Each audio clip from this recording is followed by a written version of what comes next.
সবাই সোনার বাংলা দেখেছি, রূপার বাংলা দেখেছি, আধুনিক বাংলা দেখেছি, ডিজিটাল দেখেছি, স্মার্ট দেখেছি, সব দেখা শেষ। এবার হবে আল কোরআনের বাংলাদেশ। সেজন্য সবাইকে ওয়াদা করতে হবে, মেম্বার, চেয়ারম্যান, এমপি, মন্ত্রী যারা বেনামাজি, কোরআন বিরোধী, একজনকে আমরা ভোট দেব না। ঠিক কিনা? বেনামাজিকে ভোট দিব নাকি? দেব। আর টান্ডারবাজকে ভোট দেওয়া চলবে না, সাদাবাজকে ভোট দেওয়া চলবে না, সন্ত্রাসীদেরকে আমরা নেতা দেখতে চাই না। বিশ্ব মুফাসসির আল্লামা সাঈদী সাহেব বলেছিলেন, যেই দলে নারায়ে তাকবীর নাই সেই দল করা মুসলমানদের জন্য জায়েজ না। ঠিক কিনা? যেই দলে নারায়ে তাকবীর নাই সেই দল করা মুসলমানদের জন্য জায়েজ নাই, হারাম। এমন দল আমরা করব না যে দলে কোরআন নাই, হাদিস নাই, আল্লাহর নাম নাই। ঠিক কিনা? সবাই বলুন, কোরআন আছে যেই দলে, কোরআন নাই যেই দলে। বাকিরা মনে হয় অন্য দলে আছেন, চিৎকার দিয়ে বলুন, কোরআন আছে যেই দলে, কোরআন নাই যেই দলে, হাদিস আছে যেই দলে, হাদিস নাই যেই দলে। রাজি আছেন তো ইনশাআল্লাহ?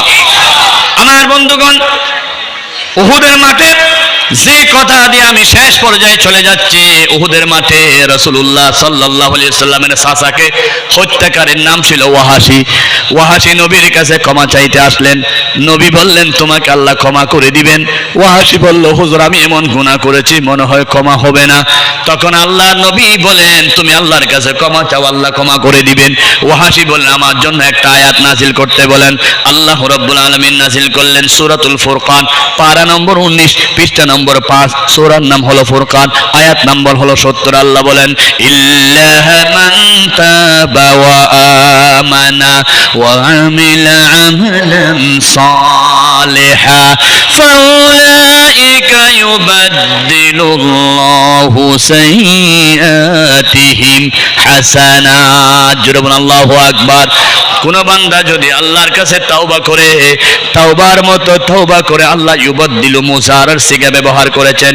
মুজারা মানে প্রেজেন্ট, ফিউচার, হাল এবং ইস্তিকবাল। বান্দা যদি তাওবা করে আল্লাহ পরিবর্তন করে দিবে। বাবে তাফঈলের খাসিয়ত চলবে মা খাস। বাবে তাফঈলের একটা খাসিয়ত হচ্ছে মূল জিনিসটা চলে যায়। গুনাহ করেছিল, গুনাহ চলে যাবে। আমার আল্লাহ সকল গুনাহকে সওয়াব দিয়ে পরিবর্তন করে দিবে। আল্লাহু আকবার। ওয়াহাশী বলেন, হুজুর আমার এখনো বিশ্বাস হয় না। আল্লাহকে বলেন একটা চূড়ান্ত আয়াত নাজিল করতে। আল্লাহ রাব্বুল আলামিন চূড়ান্ত আয়াত নাজিল করলেন, কোরআনুল কারীম